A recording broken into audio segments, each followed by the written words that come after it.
Millionaire marries a poor girl. In a coma for grandfather's will. What happened next stunned everyone. Hello everyone. Before we begin today's story, I have a small favor to ask.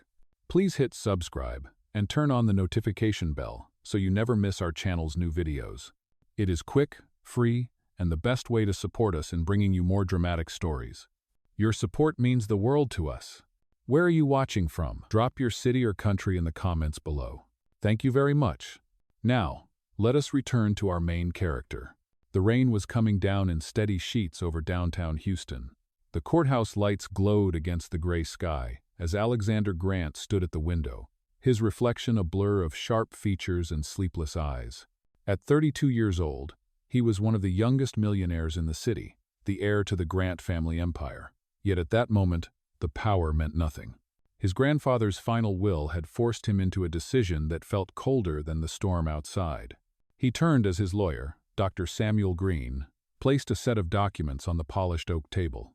If you do not sign these papers before midnight, the board will transfer control of Grant Holdings to your uncle, the man reminded him softly. Alexander's jaw tightened. I know, he said. His voice was calm but empty. The condition in the will was clear. He had to marry before the end of the quarter. No marriage, no inheritance. Across the room a nurse waited, holding another file. Inside were the details of a young woman named Lila Bennett, 27 years old, art teacher, no criminal record, no family left. Victim of a car accident 6 months earlier. Currently in a coma at St. Mary's Hospital. Alexander stared at the page longer than he meant to.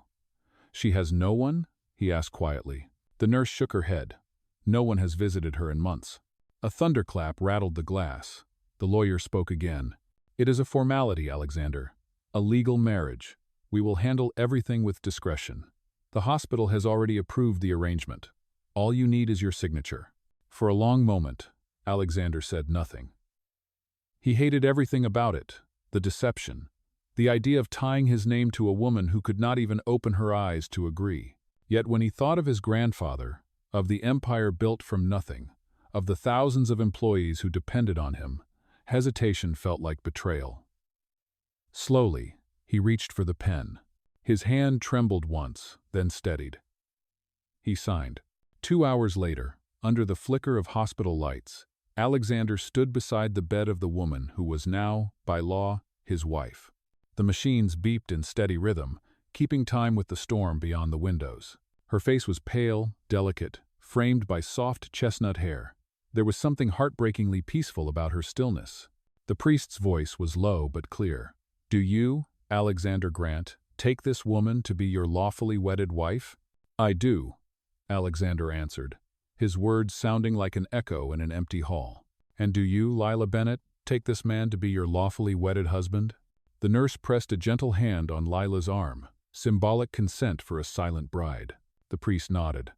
Then by the laws of the state of Texas, I now pronounce you husband and wife. The words hung heavy in the air.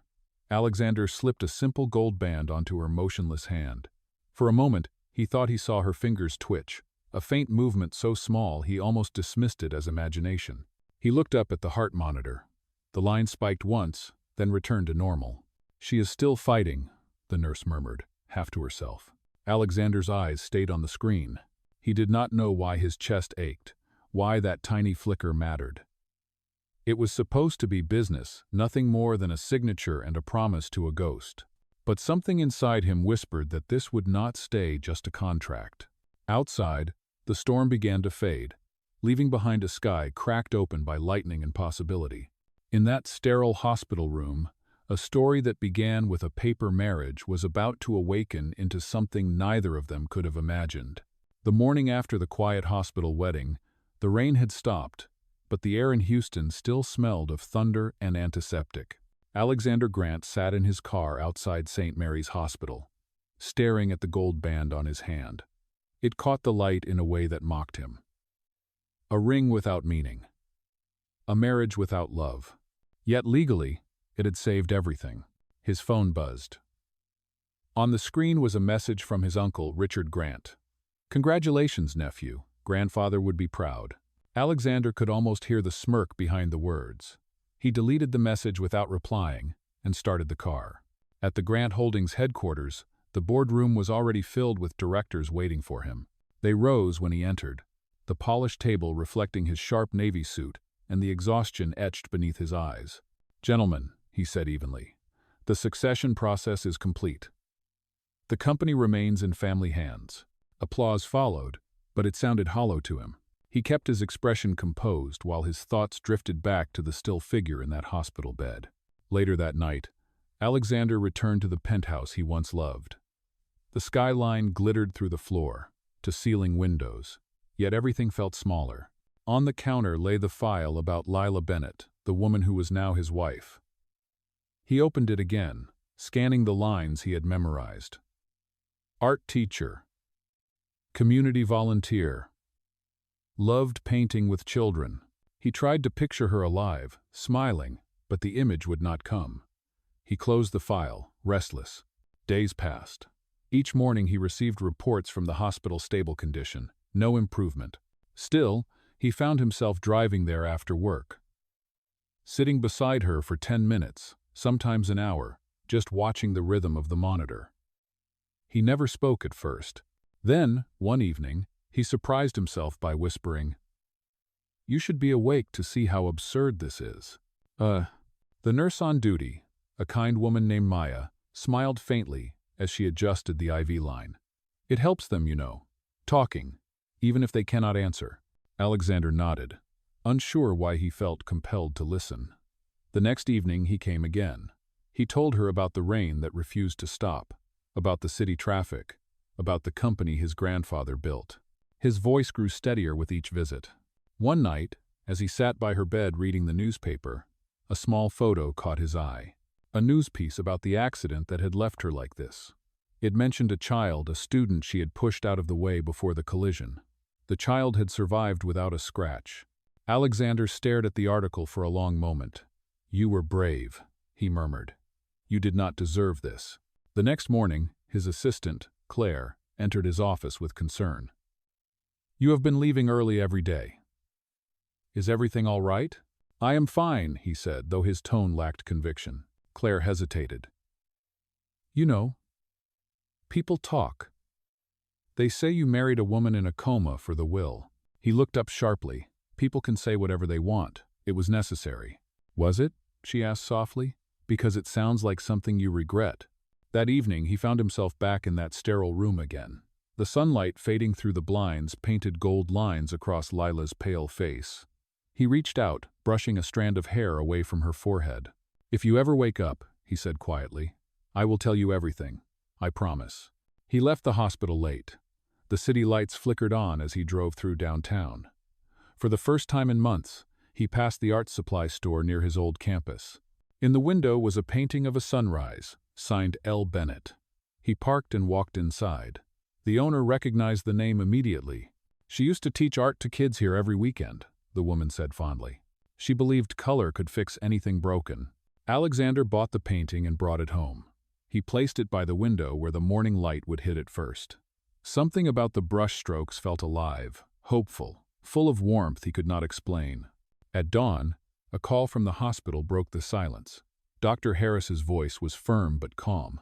"Mr. Grant, we noticed something unusual in your wife's readings last night. Her brain activity increased significantly." Alexander's breath caught. "What does that mean?" "It means she might be waking up." He was already out the door before the call ended. The roads blurred past in streaks of gray and gold. When he reached St. Marys, he rushed down the corridor, ignoring the startled looks from the nurses. Inside the room, Maya turned to him with wide eyes. "Look." Lila's fingers twitched again, stronger this time. The heart monitor beeped faster. Alexander froze at her bedside, afraid to breathe. Then, slowly, her eyes fluttered open. For a long moment, neither of them moved. Her gaze was unfocused, her lips parted as if she was searching for air. Then she whispered a single word, fragile but clear. "Where am I?" Alexander swallowed hard. "You are safe," he said softly. "You are at St. Mary's Hospital." Her eyes found his face, studying the stranger who held her hand. "Who are you?" He hesitated, torn between truth and the lie that had built his world. "I am," his voice caught, then steadied. "I am your husband." Outside, the morning sun broke through the clouds, spilling light across the hospital floor, as if the universe itself was holding its breath for what would come next. The white light from the hospital window spilled across the sheets as morning settled in. Machines hummed softly, marking each beat of life that had returned. Lila Bennett blinked against the brightness, her body heavy, her mind still swimming through fog. The smell of disinfectant and flowers filled the air. When her vision cleared, she saw him, the man from last night, sitting in the chair beside her bed, a book unopened in his hands. Alexander Grant looked nothing like a stranger now. His tie was loose, his eyes tired, but there was something calm about him. When he realized she was awake, he stood quickly. "Do you need anything? Water? Dr. Harris is on his way." She shook her head slightly. Her voice came out weak. "You said, you are my husband?" He nodded once, choosing his words carefully. "Yes. You were in an accident months ago. You have been asleep all this time. The doctors were not sure if you would wake." Lila's eyes moved from the machines to the ring on his hand. Then she noticed a simple gold band on her own finger. "We are married?" Alexander hesitated. "Yes, it was. Complicated. I will explain everything, but not now. You need to rest." "Oh." Before she could ask more, Dr. Harris entered, smiling warmly. "Welcome back, Miss Bennett, or should I say Mrs. Grant." He checked her vitals and whispered to the nurse, who adjusted the 4-line. "You are very lucky," he said gently. "Your recovery will take time, but your mind is strong. That is what matters." As the days passed, Lila's strength returned piece by piece. She learned to sit up, to lift a glass of water, to walk a few steps with help. Alexander stayed close, though he kept his distance in small, careful ways. When she thanked him for being there, he only smiled and said, "It is what a husband should do." In truth, every visit tore at him. Each time she smiled, guilt grew heavier in his chest. She believed he was the man who had stood by her out of love. He was not ready to tell her that their marriage had begun as ink on a contract. One afternoon, as the sun painted gold patterns on the floor, Lila looked at him and said softly, "I do not remember much. Faces come and go in my mind, but you, I feel safe when you are here." "Why is that?" Alexander's throat tightened. "Maybe," he said quietly, "because we both needed saving." Later that week, Dr. Harris approved her discharge for home recovery. The hospital room that had been her world for months now felt too small. Alexander arranged for her to move into his estate on the outskirts of Houston, a house too large for one man, full of silence and marble floors. When they arrived, Lila stood at the entrance, looking up at the towering glass and steel. "This is where you live?" she asked softly. He nodded. "It is home. For now, it can be yours too." The housekeeper, Mrs. Dalton, showed her around. Everything gleamed, from the curved staircase to the view of the garden where morning glories climbed along white fences. Yet what caught Lila's attention most was the painting near the window, the same sunrise she had painted years ago for a charity auction. She turned to him, eyes wide. "Where did you get that?" He looked slightly embarrassed. "I bought it. I did not know it was yours when I found it." Her smile was faint, but real. "It was one of my favorites. I called it The Day Breaks Through. It means hope after darkness." Alexander's voice softened. "Then it belongs here." Over the next few weeks, Lila explored the house like someone relearning the world. She spent mornings sketching in the sunroom, afternoons walking through the garden, and evenings reading near the fireplace while Alexander worked quietly nearby. The distance between them began to shrink without either of them noticing. One night, after dinner, she asked, "Did you ever paint anything?" He looked up from his glass of water. "No, business never left room for art." "You should try," she said with a small laugh. "Even a single brushstroke can change how you see the world." He watched her laughter fill the room, light and unguarded. It was the first time he had heard her sound truly alive, but the calm did not last long. Claire visited one evening to deliver company reports. When she saw Lila in the hall, she froze. "You are awake," she said carefully. "That is wonderful." Something in her tone made Lila pause. "Have we met?" Claire hesitated, glancing at Alexander. "Not exactly. I just know about everything that happened." Lila frowned. "Everything?" Alexander stepped in quickly. "Claire, That will be all for tonight." His voice was firm, but his pulse quickened. He knew the truth could not stay hidden forever. Later, Lila found him in the study, staring out at the dark lawn. "Your assistant looked at me as if I were a ghost," she said quietly. "What is she not saying?" Alexander turned slowly, his face unreadable. "There are things I should have told you," he admitted, "but you have been through enough." "Please," she said. "I want to understand." He opened his mouth, but the words would not come. Every sentence felt like betrayal. Before he could answer, his phone rang. It was Dr. Harris. "Mr. Grant, we have just received a report from the hospital. There is something you should see. It is about the accident." Alexander looked back at Lila, torn between fear and duty. "I have to go," he said quietly. "I will explain everything when I return." As the door closed behind him, Lila stood alone in the vast hallway, the faint hum of the house echoing her unease. For the first time since waking, she felt a chill that no amount of sunlight could warm. The drive back to St. Mary's Hospital felt longer than usual. The sky was heavy with clouds again, mirroring the weight pressing on Alexander's chest.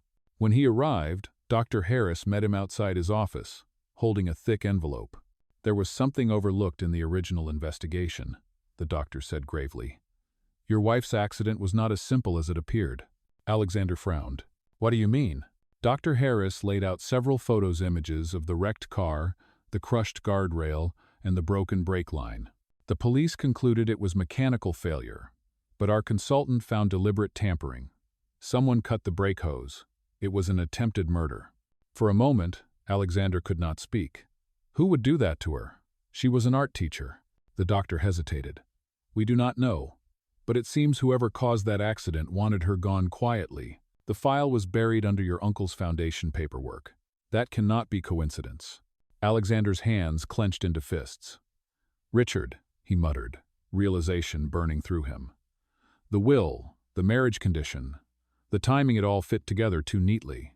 That night, he returned to the mansion, his mind racing.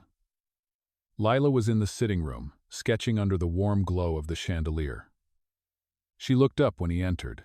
"You did not call," she said softly. "I was worried." "Oh," he forced a calm smile. "I had to review some old documents. It took longer than I thought." But she saw the strain behind his eyes. "You are hiding something," she said. "I can feel it." Alexander looked at her, torn. How could he tell her that the accident that nearly killed her might be tied to his own family? "You have to trust me," he said quietly. "I need time to make sense of things." She nodded slowly, but her expression was troubled. "I want to trust you. I do. But every day it feels like there is a shadow between us." The following morning, news broke across social media. Mystery marriage of Grant heir raises questions about company control. Reporters camped outside the gate. Cameras flashed whenever Alexander's car appeared. Inside, Lila watched the coverage in disbelief. Her name, her hospital photo, her story all exposed. She turned off the television just as Alexander walked in. "They know everything," she whispered. "Why are they saying our marriage was a deal? Is that true?" He froze. The question he had been dreading finally hung in the air. "Lila," he said, "when we married, you were still unconscious. It was for the will, but it was never meant to hurt you. It was supposed to protect everything my grandfather built." Her face went pale. "So I was just a name on a document? A solution to your problem?" "No," he said quickly. "It became more than that. You have to believe me." Tears welled in her eyes. "You should have told me the truth the moment I woke up." She stepped back, shaking her head. "I need to be alone." When she walked away, the silence that followed was worse than any storm. Alexander stood frozen in the center of the room. The truth finally laid bare, and for the first time, the house that had once felt like a fortress now felt unbearably empty. Lila left the mansion that night without looking back. The wind off the bay was sharp, carrying the scent of rain and sea salt. She took a taxi to a small inn near the city's art district, the kind of place where no one asked questions and the walls smelled faintly of turpentine and paint. When she closed the door behind her, she finally allowed herself to cry. Every word Alexander had said echoed through her mind. Contract, protection, business. The man who had held her hand as she woke from a coma had only been protecting his inheritance. Back at the estate, Alexander sat in the study surrounded by silence. The fire burned low, casting long shadows on the walls. He had thought honesty would free him, but it had only destroyed what little trust he had earned. When his phone rang, he almost ignored it. The caller ID read Dr. Harris. "Mr. Grant," the doctor said urgently, "you were right to suspect foul play. The same account that paid for the tampered parts in her car is connected to a holding company under your uncle's name. Someone tried to erase the trail, but we have proof." Alexander closed his eyes, his voice steady but cold. "Keep that information safe, doctor. I will handle the rest." The next morning, news networks swarmed again. Richard Grant was seen leaving the Grant Holdings headquarters after an emergency board meeting. Lila watched the coverage from her small inn room, confusion twisting inside her. Then the phone rang. It was Alexander's assistant, Claire. "Miss Bennett," she said gently, "you deserve to know the truth. The accident that nearly killed you was no accident. Your husband found evidence that Richard Grant ordered it. He wanted to use your identity in a fraudulent foundation transfer. Alexander married you to protect the estate and to prevent Richard from seizing control." Lila's breath caught. "He did all of this to stop his uncle?" "Yes," Claire replied. "And now Richard is threatening to expose him unless he signs over the company." Lila hung up slowly, her heart pounding. She had run from the only man who had truly tried to protect her, even if he had done it the wrong way. Without wasting another moment, she packed her things and left for the city. At Grant Holdings, chaos filled the marble lobby. Reporters shouted questions as security blocked the doors. Upstairs in the main boardroom, Alexander faced Richard across the long table. "You tried to kill an innocent woman," Alexander said evenly. "And now you want me to hand you everything my grandfather built?" Richard smirked. "Without proof, no one will believe you." At that moment, the doors opened. Lila stepped in, pale but steady. She held a folder in her hands. "Then they can believe me," she said clearly. "I am the victim you tried to erase." The room fell silent. Cameras flashed. Lila placed the documents on the table, the payment records, the transfer forms, the emails connecting Richard to the mechanic. Richard's face drained of color as security moved in. Within minutes, officers entered to escort him away. As the crowd dispersed, Lila turned to Alexander. For the first time in days, their eyes met without walls between them. He started to speak, but she raised a hand. "Do not," she said softly. "Not yet." Then she walked past him, leaving him standing alone in the echo of everything they had both lost and everything that might still be saved. For several days after Richard's arrest, the world around the Grant family seemed to move in slow motion. News stations replayed the footage of his public downfall. Analysts debated the company's future, and reporters camped outside the gates of the mansion waiting for a statement. But inside, silence ruled. The curtains remained drawn, the grand halls untouched, and Alexander spent his days buried in paperwork and sleepless nights. He had won justice but lost the one person who mattered. Every room reminded him of Lila, the scent of her paint near the window, the sketch she had left on the piano, the faint warmth that had once softened the cold marble floors. Winning the battle had cost him the war of his own heart. One evening, he received a letter written in delicate handwriting. The return address was from the small art inn where she had stayed. Inside were only a few lines. "I need to find who I am outside of this. You gave me my life back, Alexander, but I have to learn to live it for myself. I hope someday you find peace, just as I am trying to. No anger, no farewell, only quiet honesty." Alexander folded the note carefully and placed it in his desk drawer, knowing he had no right to chase her. He had taken too many choices from her already. Months passed. The city moved on, and so did the world of business. Under Alexander's management, Grant Holdings rebuilt its image with a new focus on ethics and community outreach. The media called it the redemption era, though Alexander found the title hollow. Every success reminded him of the woman who had taught him that real worth was not measured in stock value, but in kindness. One spring afternoon, he received an invitation that made his breath catch. It was handwritten, elegant, and smelled faintly of turpentine and lavender. Opening exhibition, The Day Breaks Through a Charity Gallery by Lila Bennett. Location, the Harmony Art Center, Houston. For a long time, he simply stared at the card, his heartbeat loud in his ears. That was the name of the painting she had created years ago, the one hanging in his home. He knew he had to go. The evening of the event, the city was bathed in gold light.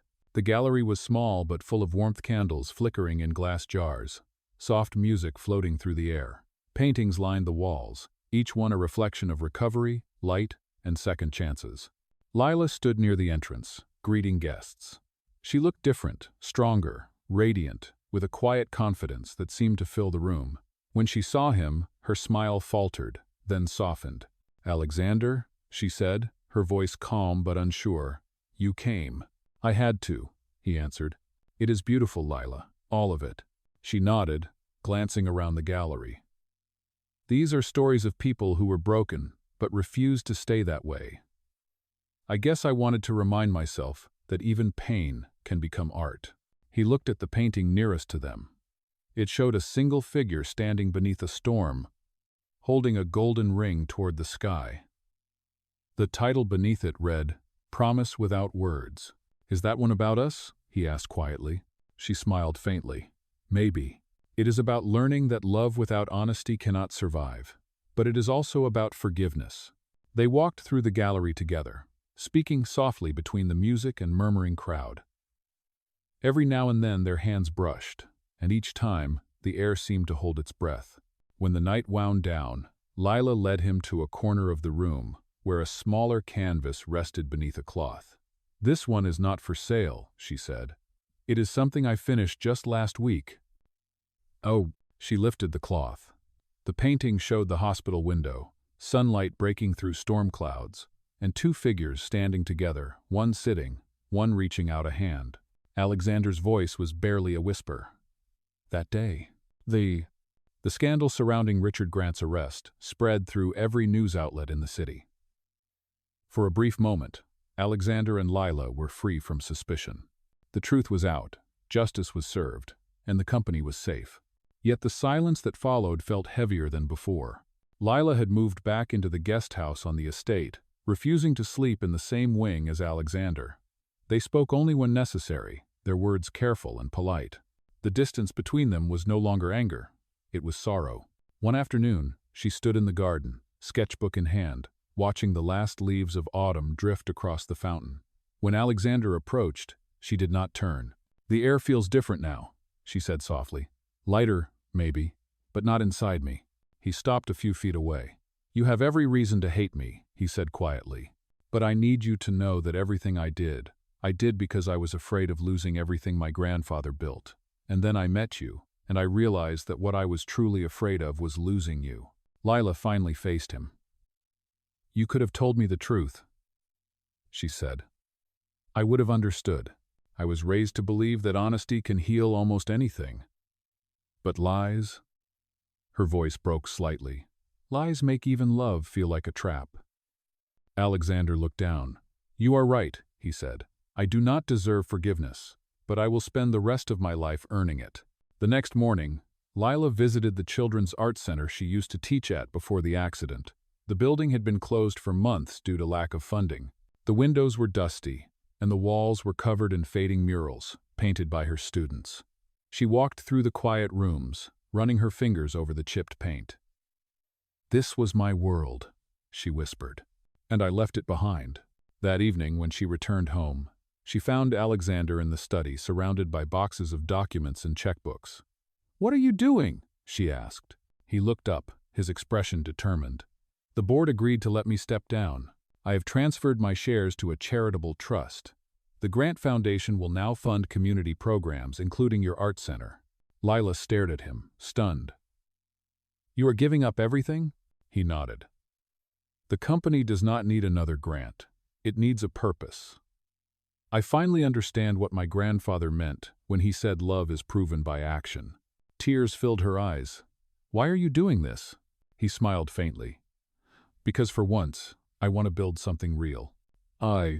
Before she could respond, Maya, the nurse who had cared for Lila during her coma, entered the room with a small envelope. "This was delivered for you, Mrs. Grant," she said with a kind smile. Lila opened it slowly. Inside was a check and a handwritten note from the hospital's art therapy program. "Your story inspired a new project. We call it the Healing Colors. We would love for you to lead it." Her breath caught. She looked at Alexander, who only said, "It is your turn to change lives now." For the first time since she had woken from the coma, she felt something warm break through the wall inside her. It was not forgiveness yet, but it was the beginning of hope. Winter came early that year. The air in Houston turned crisp, and the first lights of the season shimmered through the streets. Lila spent her days at St. Mary's Hospital, working with children who were recovering from long illnesses. She taught them how to mix colors, how to hold a brush, how to see light even in darkness. The art therapy room was soon filled with laughter and paintings of sunrise, oceans, and flowers. Every few days, Alexander would stop by quietly, leaving donations for supplies or fresh canvases. He never interrupted her classes. He only stood by the door, watching her smile and hearing the children call her Miss Lila. He had given up everything that once defined him, yet somehow he looked lighter. One afternoon, as she was cleaning the brushes, she noticed him waiting by the hallway window. "You do not have to keep coming here," she said gently. "You have already done enough." He smiled faintly. "I come because this place reminds me of why you survived. You bring color back into lives that had forgotten it." Lila met his eyes for a long moment.